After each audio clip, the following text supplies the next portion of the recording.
출애굽기의 역사는 첫째, 출애굽 준비 애굽에서 430년. 둘째, 출애굽 여정 애굽 탈출에서부터 시작해서 시내산까지. 셋째, 시내산에서 있었던 일, 시내산 언약과 성막 건축으로 구성되어 있습니다. 첫 번째 주제, 출애굽 준비 애굽에서 430년. 야곱 가족 70명이 애굽에 들어간 후 세월이 흘러 요셉과 그의 모든 형제와 그 시대의 사람들은 다 죽은 후였습니다. 요셉을 알지 못하는 새 왕은 힉소스 왕조를 몰아내고 독립을 쟁취한 람세스 왕조입니다. 이스라엘 자손이 생육하고 번성하여 애굽 온 땅에 가득 찾아 위협을 느낀 나머지 세 가지 압박 정책을 씁니다. 첫째로 이스라엘 자손들 위에 감독관을 세우고 강제 노동으로 억압하면서 엄하게 다스렸습니다. 곡식을 저장하는 성읍인 비돔을 건축하게 하고 람셋 성읍을 건축하게 했습니다. 흙 이기기, 벽돌 굽기, 농사일 등 아주 엄하게 다스렸습니다. 두 번째 억압 정책은 바로의 히브리 남자아이의 살해 명령입니다. 이번에는 강도를 더 높여서 극단의 조치를 취합니다. 아들이 태어나거든 나일강에 던지라는 명령입니다. 애굽에서 430년 기간 중 모세가 출현하기 전후로 압박 정책의 강도는 점점 심해집니다. 밤이 깊을수록 새벽이 가까워지는 원리라고나 할까요? 애굽 땅에서의 40년간의 모세의 삶을 찾아가 봅시다. 모세의 출생 배경입니다. 아브라함의 7대 손이며 레위 족속에 속하며 모세의 아버지 아므람은 자기 아버지의 여동생 즉 고모 요게벳과 결혼을 했죠. 모세가 태어날 때 누나 미리암은 7살 정도였고 형 아론은 3살이었습니다. 3개월 동안 숨겨 키우다가 더 이상 숨길 수 없어서 갈대 상자에 역청과 나무 진액을 발라 모세를 위한 방주를 만듭니다. 일면 모세 방주입니다. 나일강 갈대 사이에 두고 누나 미리암이 멀리서 지켜보고 있습니다. 마침 목욕하러 나온 애굽 공주에 의해서 건진 바 되었죠. 물에서 건져냈다 해서 모세라 이름을 짓고 공주의 아들로 입적되었습니다. 이렇게 하여 애굽 왕실에서 애굽 사람들의 모든 지혜를 배워 그의 말과 하는 일들이 능한 자가 되었다고 사도행전 7장 22절에서 증언하고 있습니다. 어느 날 이스라엘 백성들을 학대하는 애굽 사람을 살해하는 일로 인하여서 미디안 땅으로 도망을 갑니다. 여기서 우린 지도를 주목해야 할 필요성이 있습니다. 애굽은 시나이 반도를 포함하고 있으며 미디안은 아라비아 북쪽 오늘날 사우디아라비아에 위치하고 있습니다. 이때 모세의 나이는 40세였습니다. 애굽에서 미디안으로 가는 길이 표기된 지도입니다. 애굽에서 시나이 반도를 거쳐서 이렇게 홍해를 위쪽을 거쳐 미디안 땅으로 가는 길이 나 있습니다. 고대 지도 역시 자세히 보면 여기에 이렇게 길이 나 있는 것을 볼 수가 있습니다. 한 장 더 볼까요? 역시 같은 길이 있습니다. 모세가 이 길을 따라 미디안으로 갔다고 봅니다. 미디안 땅에서의 모세입니다. 왕자의 신분에서 도망자가 되어 미디안 땅에서 40년을 보내게 됩니다. 당시에 모세가 살았던 곳으로 보여진 미디안 땅입니다. 이 아카바만 가까운 곳에 알베드라는 곳이 있습니다. 이곳에 모세의 우물터가 이렇게 있습니다. 아마도 모세가 이 부근에서 살았다고 추측이 됩니다. 모세가 미디안 제사장의 딸 십보라와 결혼하여 아들 게르솜까지 낳게 됩니다. 모세는 이제 애굽 왕자에서 미디안에서 제사장 이드로의 양을 치는 목자로 신분이 바뀌었습니다. 양떼를 먹이며 40년의 세월이 흐른 어느 날 양떼를 몰아서 광야 서쪽에 있는 하나님의 산 호렙에 이르게 되었습니다. 위성지도에 나타난 자발 로즈 산입니다. 확대해서 볼까요? 이 자발이라는 뜻은 산이라는 의미이고 라오즈라는 것은 아몬드라는 뜻입니다. 그래서 일명 아몬드산이라 부르는 곳입니다. 이곳 호렙산에서 모세의 부르심과 사명을 받습니다. 모세 너를 바로에게 보내어 너에게 내 백성 이스라엘 자손을 애굽에서 인도하여 내게 하리라. 너희가 이 산에서 하나님을 섬기리니 이것이 내가 너를 보낸 증거니라 하시면서 모세에게 사명을 주십니다. 모세가 하나님의 이름을 질문하는 말에 하나님께서 대답하십니다. 나는 스스로 있는 자니라. 너희 조상의 하나님 여호와라고 직접 밝히십니다. 이는 나의 영원한 이름이요 대대에 기억할 나의 칭호니라. 이후 모세는 장인과 이별하고 아내 십보라와 두 아들과 함께 애굽으로 떠납니다. 애굽으로 가는 길에 아들 할레에 대한 논쟁이 있었고 할레를 향한 후 아내 십보라는 모세에 의해 두 아들과 함께 미디안 집으로 보내졌습니다. 이 일이 있은 후 하나님께서 모세의 형 아론을 하나님의 산으로 보내셔서 모세와 만나게 하십니다. 세 번째 주제, 애굽으로 돌아온 모세를 만나보겠습니다. 애굽으로 돌아와 맨 처음 한 일은 모세와 아론이 백성들의 대표들인 장로들을 모아놓고 표적을 나타내 보이며 그들에게 하나님의 말씀을 전하는 것이었습니다. 백성들은 아멘하고 하나님께 경배하였습니다.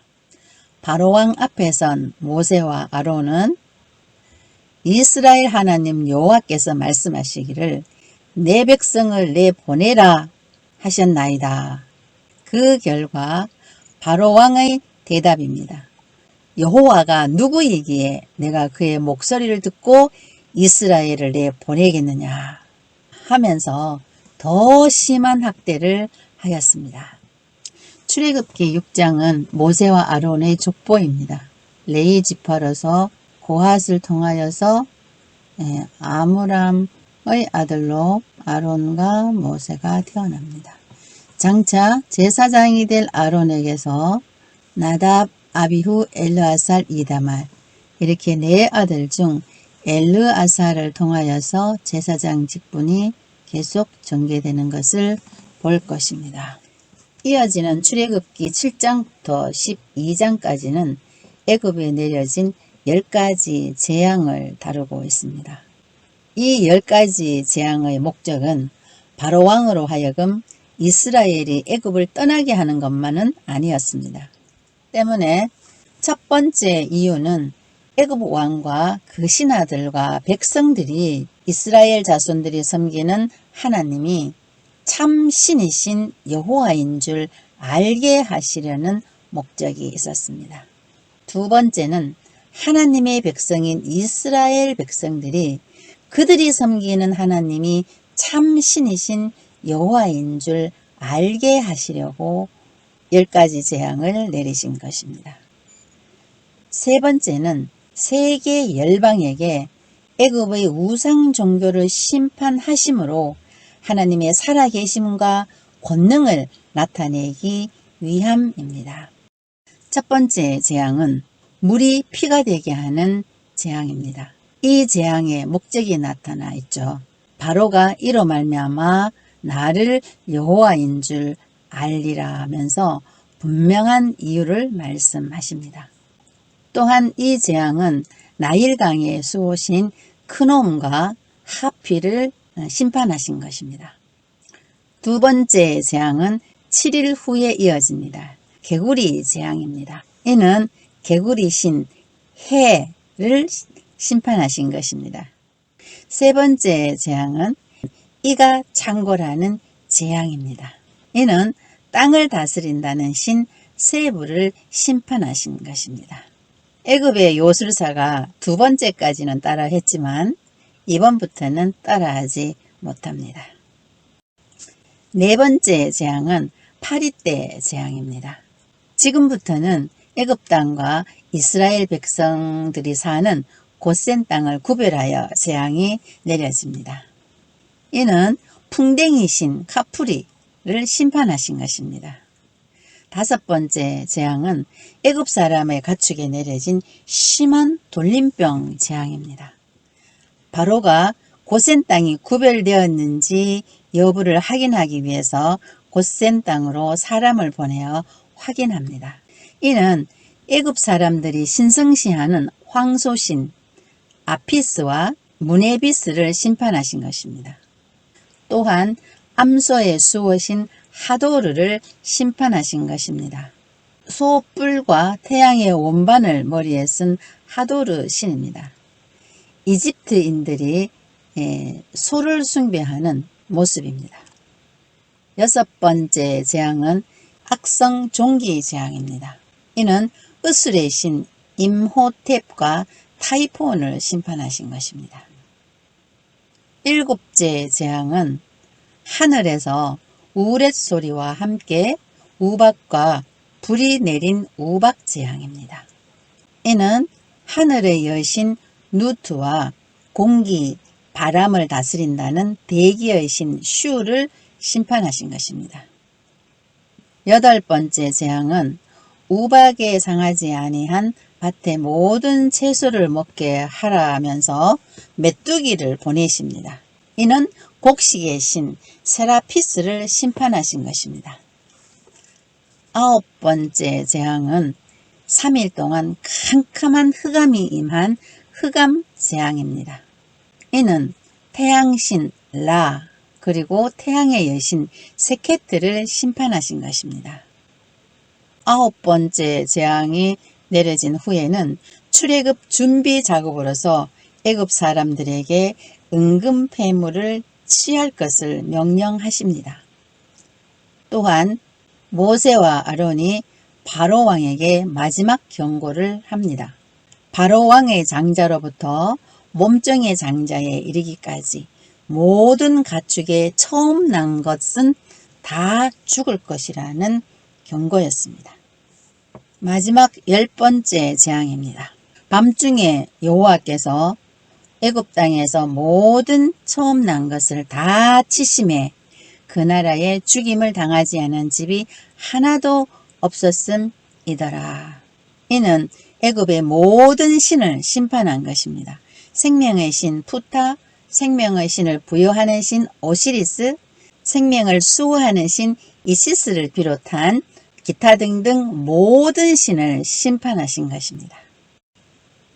애굽에 내린 10가지 재앙을 한눈에 볼 수 있게 정리한 것입니다. 마지막 재앙에서 보호받기 위한 유월절에 대해서 살펴보겠습니다. 해의 첫 달 10일에 어린 양을 취하되 흠이 없고 1년 된 수컷으로 양이나 염소를 취하여 14일까지 4일 동안 간직하였다가 해질 때에 그 양을 잡으라고 명하십니다. 왜 10일에서 14일까지 4일 동안 간직을 하느냐? 그동안에 혹시라도 병이 있는지 없는지를 살펴보는 기간입니다. 흠이 있으면 제물로서 적당하지 않습니다. 때문에 인류의 죄를 대속할 하나님의 어린 양은 100% 하나님이시며 동시에 100% 인간인 것입니다. 만약 하나님이시기만 하면 흠은 없으시지만 죽으실 수가 없고, 인간이기만 하면 다른 사람을 위해 죽을 수는 있지만 죄가 있기에 소용이 없습니다. 우리 주 예수 그리스도는 하나님의 아들 하나님이 성령으로 잉태되어 사람으로 이 땅에 오신 것입니다. 흠없는 완전한 제물로 오신 것입니다. 때문에 유월절의 어린 양은 반드시 흠이 없는 제물이어야만 했습니다. 그 피를 양을 먹을 집 좌우 문설주와 임방에 바르고 그 밤에 그 고기는 불에 구워 무교병과 순나물과 아울러서 먹고, 먹는 방법도 명하십니다. 허리에 띠를 띠고 발에 신을 신고 손에 지팡이를 잡고 급히 먹으라. 이것이 여호와의 유월절이니라. 내가 애굽 땅을 칠 때에 그 피가 표적이 될지라. 내가 그 피를 볼 때에 넘어가리니. 죽음에서 구원해 주시겠다는 하나님의 약속입니다. 어린 양의 피를 보고 죽음의 재앙이 넘어가는 것은 하나님의 구원의 근거는 히브리인이냐 애굽인이냐가 문제가 아니라 어린 양의 피가 문설주에 있느냐 없느냐에 따라서 결정되는 것입니다.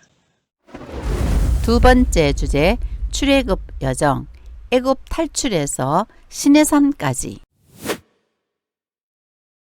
이스라엘 백성들이 애굽 땅의 고센 땅 람셋을 떠납니다. 고센 땅 전역에서 숫곳으로 직결을 합니다. 야곱 자손 70명이 입애굽하여서 아브라함과의 횃불 언약대로 430년이 끝나는 날이었습니다. 장정 60만 가량이었습니다. 유아, 여자, 노인을 합하면 대략 200만 명이 출발합니다. 출발하기에 앞서 유월절 규례와 무교절에 대한 말씀을 하는데, 유월절의 규례는 이방 사람들은 유월절을 지킬 수가 없으나 함께 거루하는 타국인의 경우 할례를 받은 후는 가능합니다. 무교절은 종되었던 애굽에서 나온 그날을 기념하는 것입니다. 1월 14일부터 21일까지 7일간은 누룩을 넣어 말랑말랑한 유교병은 먹지 말고 누룩 없이 딱딱한 빵인 무교병을 먹으라는 것입니다. 출애굽한 최종 목적지는 가나안 땅입니다. 아브라함과 이삭과 야곱에게 주시겠다고 언약하신 바로 그 땅입니다. 그 사이에 반드시 거쳐야 할 곳이 있습니다. 모세가 미디안 땅에서 부르심을 받은 하나님의 산 호렙입니다. 그 하나님의 산이 미디안에 있기 때문에 반드시 미디안으로 가야 했습니다. 애굽에서 미디안으로 가는 길은 4곳이 있습니다. 첫째는 블레셋 사람의 땅의 길입니다. 해변길을 따라가다가 이렇게 밑으로 내려오죠. 두 번째 길은 야곱이 들어온 길이죠. 부엘세바로 이어지는 길입니다. 세 번째 길은 홍해 광야길입니다. 네 번째 길도 홍해 광야길입니다. 홍해길을 따라 시나이 반도 전체를 돌아서 이렇게 1번 길, 2번 길, 3번 길, 4번 길, 이렇게 4가지 방법이 있습니다.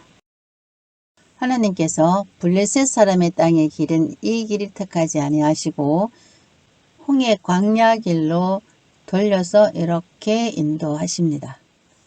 이유는 이 백성이 블레셋과 전쟁을 하게 되면 마음을 돌이켜서 애굽으로 돌아갈까 함이었습니다.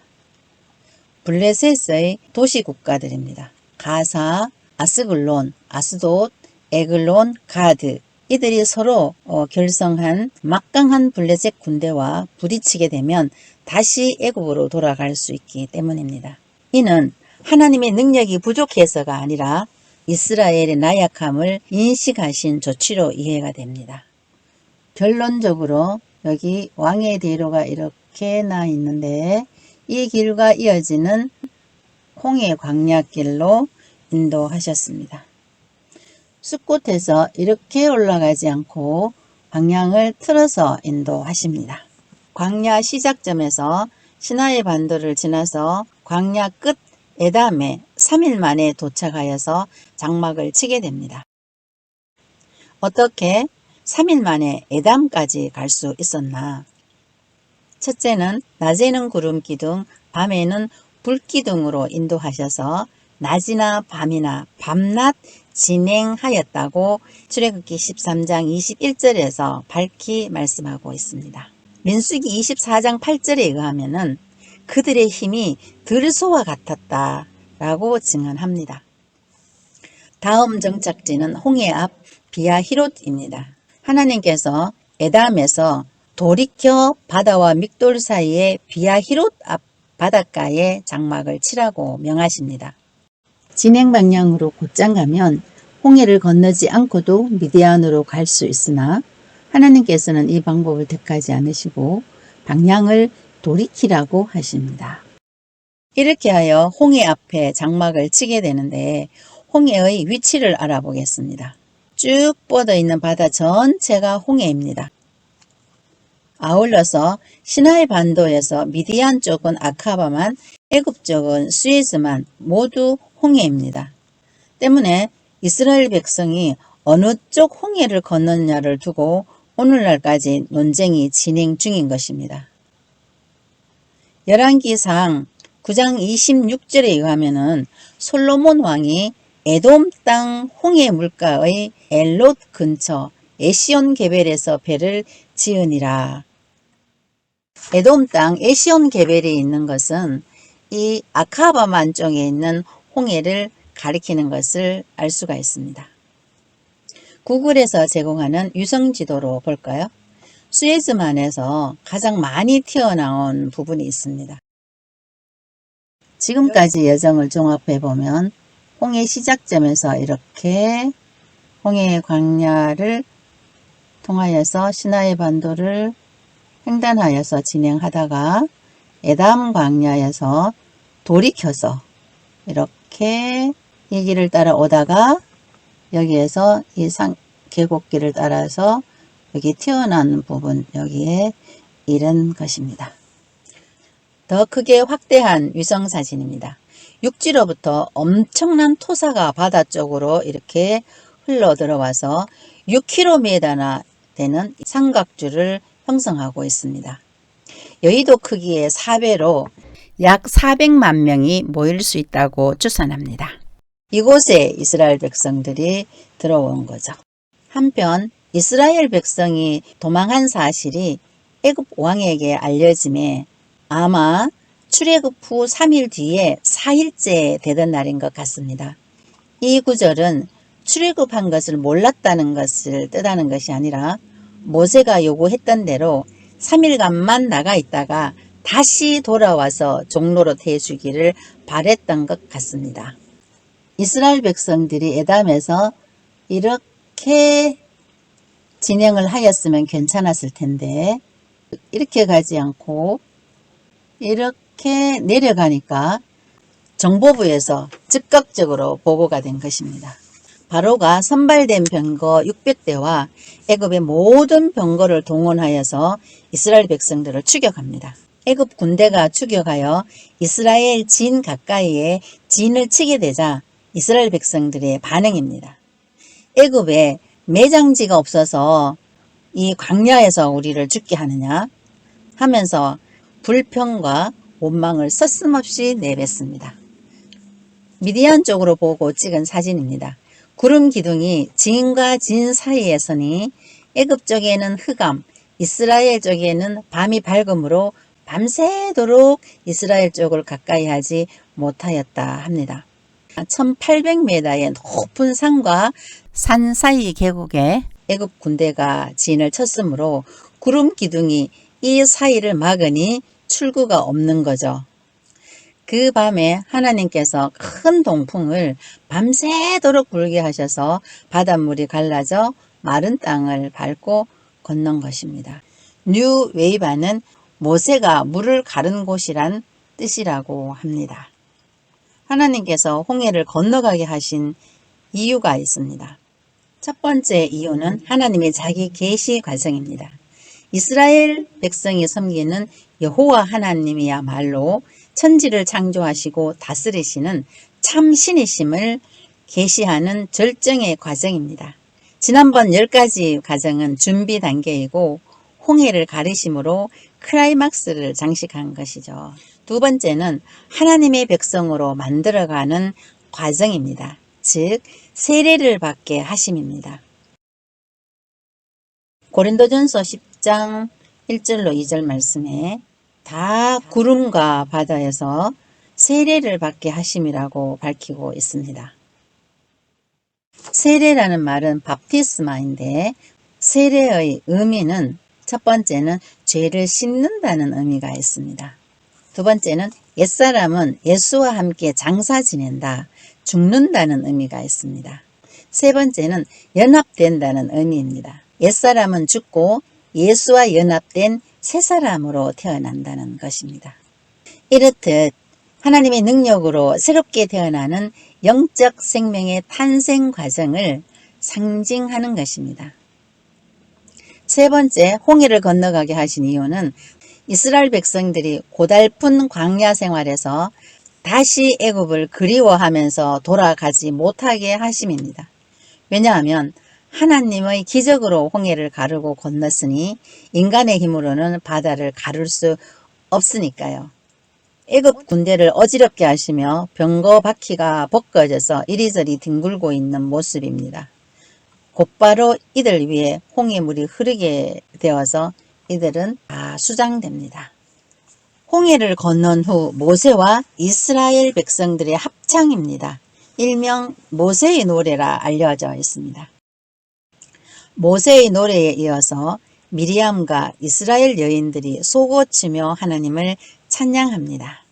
이스라엘이 홍해를 건넌 후 최초로 장막을 친 지역이 마라입니다. 위성사진입니다. 마라는 수르 광야 안에 있는 한 지역입니다. 이러한 광야길을 3일을 걸어갔는데 문제는 마실 물이 없는 것입니다. 이때 이스라엘 백성들의 반응은 우리가 무엇을 마실까 하며 모세를 원망합니다. 3일 전에 하나님을 찬양하며 감사하던 태도와는 완전히 달리 환경이 변해지자 불평과 원망을 터뜨린 것입니다. 그 결과 모세는 중재자로서 하나님께 기도할 뿐이었습니다. 한 나무를 물 위에 던지니 쓴물이 달게 되었습니다. 이곳 마라에서 법도와 율례를 정하십니다. 여기에서 법도와 율례는 성문화된 율법을 가리키는 것이 아닙니다. 단지 각 상황 속에서 하나님이 명하시는 말씀을 따라야 할 말씀들을 의미하는 것입니다. 엘림은 상수리나무 또는 참나무라는 뜻으로 광야에 오아시스가 있는 곳입니다. 물샘 12곳과 종려나무 70그루가 있는 곳입니다. 홍해를 건너 수르 광야 남쪽으로 내려온 지점입니다. 좀 더 확대해 보겠습니다. 비가 오면 강이 되는 와디가 형성되어 있는 곳에 녹색이 보이죠. 좀 더 확대해 보겠습니다. 여기 야생동물공원이라고 표시되어 있습니다. 바로 이곳에 물샘 12과 종로나무 70그루가 있었던 엘림으로 봅니다. 그 근거가 무엇인가 하니 이곳에 아예 엘림이라고 지명을 붙여 놓았습니다. 제가 표시한 것이 아니고 구글 지도를 그대로 캡처한 것입니다. 여러분들도 검색해서 확인해 보시기 바랍니다. 애굽에서 나온 후 둘째 달 15일에 신 광야에 도착합니다.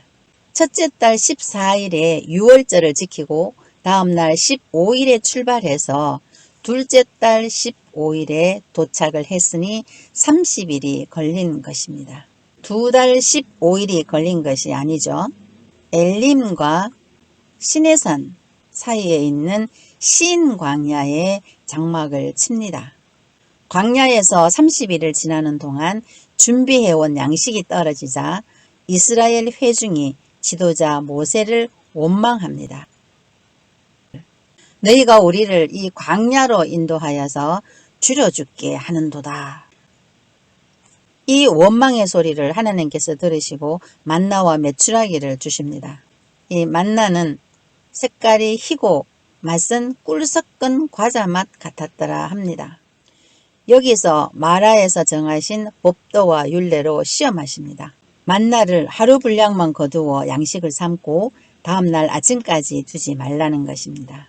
둘째는 여섯째 날에 이틀분을 거두라면서 안식일을 지키는 여부를 시험하신 것입니다. 신 광야를 떠나 르비딤의 장막을 칩니다. 이곳에서 또 물이 없어 백성들이 모세를 원망합니다.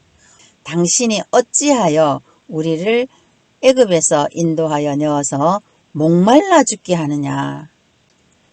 원망의 결과 하나님께서 호렙산에 있는 그 반석 위 거기서 네 앞에 서리니 모세 앞에 서리니 너는 그 반석을 치라. 이 말씀에 의하면 르비딤은 호렙산과 가까이 있다는 증거가 되는 것이죠. 이때에 에서의 후손인 아말렉 족속이 이스라엘 백성을 습격한 것입니다. 신명기 25장 17절 이하의 말씀에 의하면 아말렉이 이스라엘 백성들이 뒤에서 처진 약한 자를 습격하여 쳤다고 밝히고 있습니다. 이때에 여호수아는 아말렉과 싸우고 모세는 산 꼭대기에 올라가 손을 들면 이스라엘이 이기고 손을 내리면 아말렉이 이기는 것이었습니다. 때문에 아론과 훌이 양쪽에서 돕습니다. 전승에 의하면 훌은 모세의 누나 미리암의 남편으로 알려져 있습니다. 이렇게 하여 승리를 하죠. 모세가 제단을 쌓고 그 이름을 여호와 니시라 하였습니다. 이 아말렉 사건으로 인하여 하나님께서 아말렉을 없이하여 천하에서 기억도 못하게 하리라고 하십니다. 이 대목에서 하나님께서 끔찍히도 자기 백성을 보호하심을 알 수가 있습니다. 모세의 장인 이드로가 아내 십보라와 두 아들 게르솜과 엘리에셀과 함께 르비딤에 있는 모세를 방문합니다. 모세가 재판을 하느라고 아침부터 저녁까지 백성들과 함께 하는 것을 보고 백성의 두목을 세울 것을 권합니다. 그리하여 천부장, 백부장, 50부장, 10부장 이렇게 백성의 두목을 세웁니다. 이들은 단순한 재판관이 아니라 조직의 우두머리로서 행군할 때에는 그들의 앞장서서 행군을 하며 전쟁 시에는 군대 장관이 되었던 것입니다. 이렇게 하여 드디어 하나님의 산 동편에 있는 시내 광야에 도착합니다. 1월 14일 유월절을 지내고 1월 15일 애굽에서 출발하여 3월 1일에 시내산 밑에 도착합니다. 애굽 땅에서 떠난 지 3개월 되던 날에 도착했으니까 3월 1일입니다. 3개월 되던 날이라고 해서 90일이 아니죠. 주의가 필요한 부분입니다. 마지막으로 시내산을 돌아보겠습니다. 하나님의 임재로 검게 그을린 시내산의 위성사진입니다. 멀리 떨어진 곳에 모세의 제단과 금송아지 제단 자리가 보입니다. 구글 위성 지도에서는 자발 라오즈 산을 이렇게 마운틴 시나이 시내산이라고 표기가 되어 있습니다. 지금까지의 여정을 한 장의 지도에 종합해서 표시해 두었습니다. 세 번째 주제, 시내산에서 있었던 일, 시내산 언약. 출애굽기 19장에서부터 24장까지의 내용을 담고 있습니다. 이스라엘 자손이 애굽 땅을 떠난 지 3개월이 되는 날 그들이 시내 광야에 이르니라. 1월 14일 첫 유월절을 지키고 1월 15일 출발을 해서 30일이 걸려서 신 광야에 도착을 했고 3개월이 되던 날, 즉 3월 1일에 도착했으므로 45일이 걸린 것입니다. 이렇게 하여 50일이 되던 날 여호와 하나님과 이스라엘 사이에 시내산 언약을 맺음으로 율법이 주어지게 됩니다. 시내산 언약을 맺는 과정을 살펴보겠습니다. 첫째는 입법자이신 하나님은 이스라엘에게 강압적으로 율법을 제시한 것이 아니었습니다. 먼저 이스라엘에게 어떤 관계를 해 오셨는지 언급하십니다. 하나님께서 애굽 사람에게 어떻게 행하셨냐면 10가지 재앙과 홍해에서 애굽 군대를 수장시키신 것을 의미한 것이죠.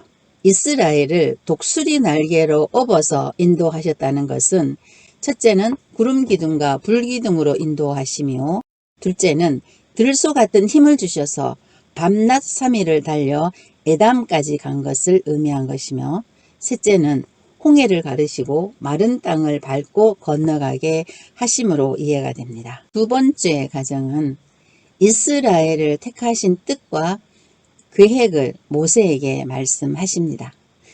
출애굽기 19장 5절 6절 말씀이죠. 세계가 다 내게 속하였나니 세계가 다 내게 속하였다는 것은 우주에 대한 하나님의 정당한 소유권의 주장이며 선포입니다. 너희는 모든 민족 중에서 내 소유가 되겠고 소유에 해당되는 히브리어 세쿨라는 평범한 소유물이 아니라 특별한 소유물, 매우 값진 소유물을 가리키는 말입니다. 너희가 내게 대하여 제사장 나라가 되며 하나님과 세계 모든 민족 사이를 중재하는 제사장 나라가 되는 동시에 그들을 다스리는 왕권을 가지게 된다는 의미를 포함한 말씀입니다. 세 번째는 언약의 당사자가 될 백성에게 동의를 얻습니다.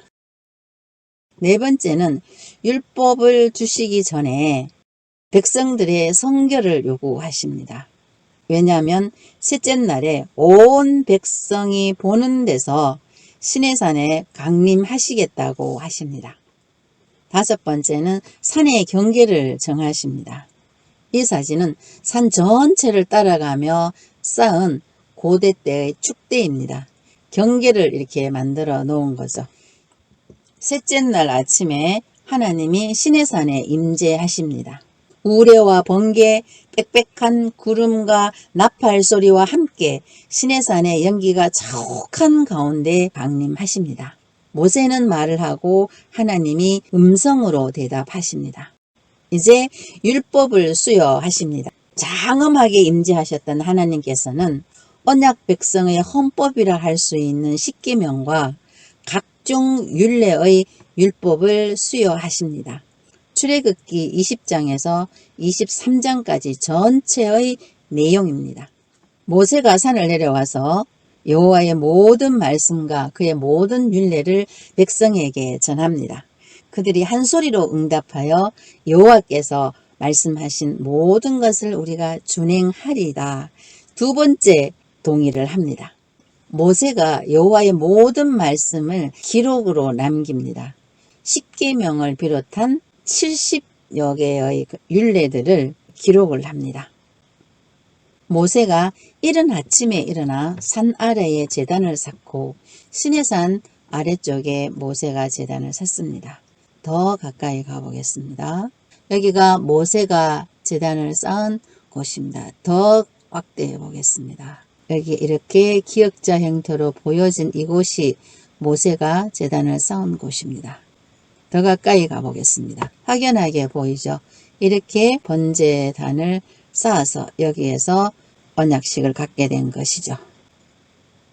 이스라엘 12지파대로 12기둥을 세우고 서로 번제와 화목제를 드리게 하고 모세가 피를 가지고 반은 제단 위에 뿌리고 반은 여러 그릇에 담아 둡니다.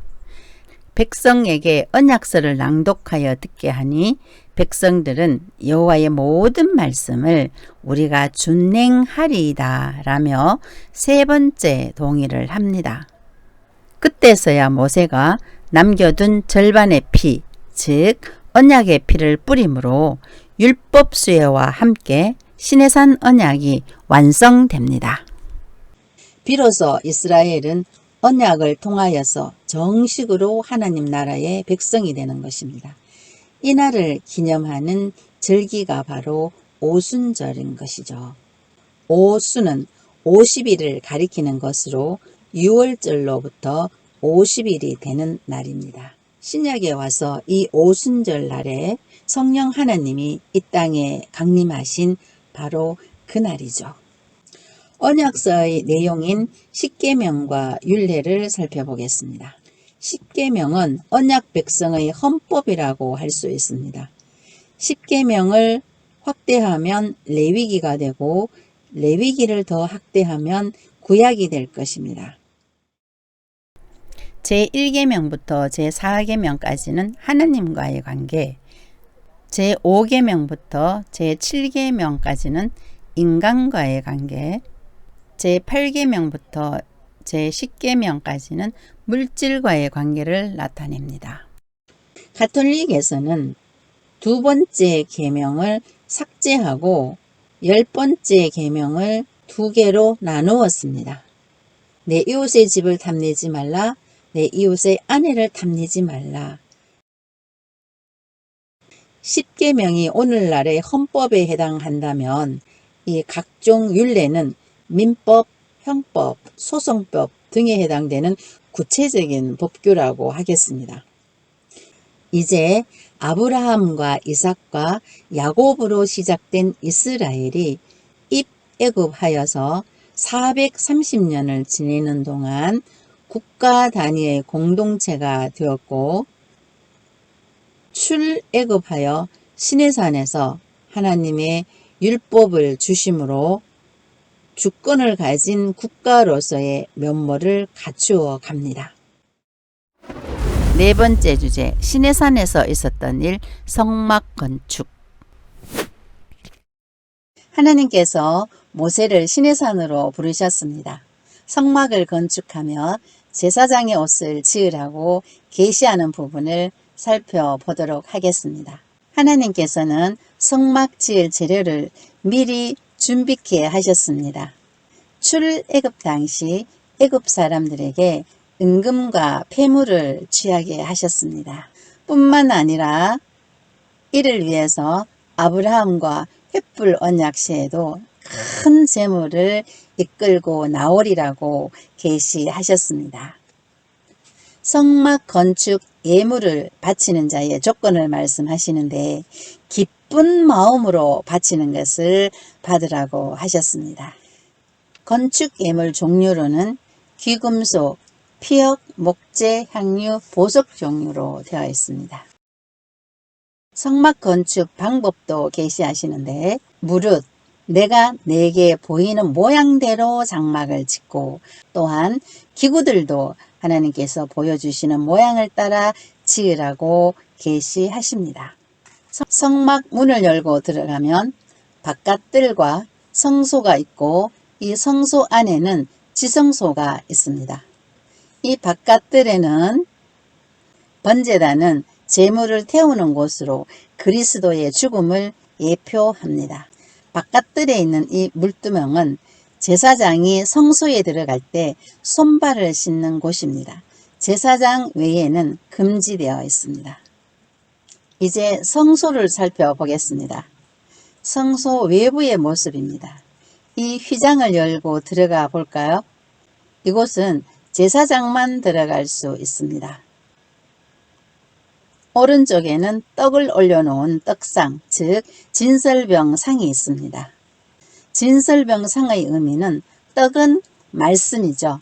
또한 떡은 예수 그리스도이십니다. 때문에 우리를 먹이시는 그리스도를 예표하는 것입니다. 왼쪽에는 등잔대가 있습니다. 촛대라고도 하죠.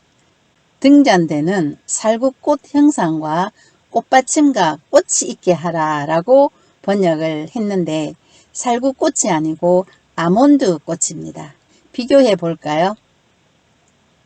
이쪽은 아몬드 꽃이고 살구꽃입니다. 아주 비슷하게 생겼죠. 열매도 각각 비슷하게 생겼습니다. 성소 안에는 창문이 없기 때문에 제사장이 등잔대에 불이 꺼지지 않도록 관리하도록 명하셨습니다. 이 등잔대는 우리를 비추시는 그리스도를 예표하는 것입니다. 분향할 단은 제사장이 향을 사르는 곳입니다. 지성소와 가장 가까운 곳에 위치합니다. 이 분향단은 우리를 위한 예수 그리스도의 중보를 예표합니다. 휘장은 성소와 지성소를 구분시키는 역할을 합니다. 이 휘장은 예수 그리스도의 육체를 예표하는 것입니다. 성소에서 휘장을 보면 예수님의 인성이 보이고 반대로 지성소에서 휘장을 바라보면 예수님의 신성이 보이죠. 때문에 예수님은 100% 인간이시며 100% 하나님이신 것입니다. 이 휘장을 열고 들어가면 지성소가 나옵니다. 대제사장이 1년에 한 번만 들어갈 수 있는 곳입니다. 백성의 죄를 용서받는 곳이죠. 이곳이 하나님께서 임재하시는 곳입니다. 법궤의 뚜껑을 속죄소 또는 은혜를 베푸신 자리라는 뜻의 시은좌라고 불렀습니다. 이는 대제사장이 1년에 한 번씩 이곳에 들어와서 제물에 피를 뿌려서 사람들의 죄를 덮었기 때문에 시은좌라 불렀습니다. 성소와 지성소를 한눈에 볼 수 있는 사진입니다. 대제사장의 옷을 살펴보겠습니다. 성막과 마찬가지로 예수 그리스도의 인격과 성품을 예표하고 있습니다. 첫째는 에봇입니다. 제사장이 제일 겉에 입는 옷입니다. 예수 그리스도의 영광과 아름다움을 상징합니다. 이 에봇에 허리에는 띠, 가슴에는 흉패, 어깨에는 견대가 있습니다. 두 번째는 겉옷입니다. 이 청색의 겉옷은 그리스도의 하늘의 신성을 상징합니다. 세 번째 속옷, 오늘날의 속옷이 아니라 평상시에 입는 겉옷입니다. 이 반포 속옷은 예수 그리스도의 순결한 인성을 상징합니다. 머리에 있는 관입니다. 여호와께 성결이라 새겨진 금패로 이 관을 고정시켰습니다. 가슴에 부착하는 이 패는 재판과 중요 결정에 사용되는 우림과 둔빔이 들어있어 판결 흉패라고 부르기도 합니다. 12지파의 이름이 각각 새겨져 있는 12개의 보석이 달려 있습니다. 이 12지파 중 이 앞쪽에 있는 지파가 손임 지파입니다. 우림과 둔밈의 크기나 모양, 재료 등은 알려진 바 없으나 제사장이 판결의 흉패 안에 넣고 다닌 것으로 보아서 매끈매끈한 돌이나 보석으로 만들어진 일종의 주사위 같은 모양일 것으로 추측을 합니다. 하나님의 뜻을 물을 때에 우림과 둔빔이 이렇게 빛을 확 나타내는 것입니다. 이렇게 제사장의 옷을 살펴보았습니다. 두 번째, 금송아지 숭배 사건과 그 이후에 있었던 일을 살펴보겠습니다. 모세가 성막 계시와 율법이 기록된 두 돌판을 갖기 위해서 시내산에 머무는 동안 산 밑에 있는 백성들은 아론을 부추겨서 그들을 인도할 신을 만들었습니다. 그 신이라는 것이 애굽에서 보아왔던 송아지 우상이었습니다. 진 가까이에 이르러 그 송아지와 그 춤추는 것을 보고 그 춤추는 것이란 애굽에서 우상 숭배를 할 때에 술잔치를 벌리면서 음란한 춤을 추는 것입니다. 이 광경을 본 모세가 크게 노하여 손에 든 그 판들을 산 안으로 던져 깨뜨렸습니다. 이유는 이스라엘이 하나님과 언약을 맺은 언약판에 기록된 대로 형벌을 받아야 한다면 모두 죽고 말 것입니다. 그러나 하나님께서는 언약판을 깨뜨리심으로 언제라도 회개하고 돌아오기만 한다면 다시 받아들일 용의가 있음을 의미하는 것입니다. 출애굽부터 계속적으로 이스라엘과 동행하셨던 하나님께서는 진노하셔서 이스라엘 백성을 진멸해 버리고 모세를 통하여 하나님 나라를 다시 시작하시겠다고 하십니다. 때문에 모세가 이스라엘의 속죄를 위한 중보적 기도를 생명 걸고 합니다. 모세의 기도로 말미암아 하나님이 뜻을 돌이키십니다. 출애굽기 34장과 40장의 내용인 두 번째 돌판과 성막 건축을 살펴보겠습니다. 모세가 다시 시내산에 올라 40일 40야를 지내며 십계명을 기록한 두 돌판을 가지고 내려옵니다. 여호와께서 모세에게 계시하신 그대로 성막 건축을 합니다. 33장에서 38장까지의 내용입니다. 제사장의 거룩한 옷, 역시 여호와께서 모세에게 명하신 그대로 만듭니다. 마침내 제2년 1월 1일 성막을 완성하고 하나님께 드리는 봉헌식을 합니다. 오늘로 출애굽기는 마무리하고 율법서의 제3권 레위기를 준비하여 다시 찾아뵙도록 하겠습니다.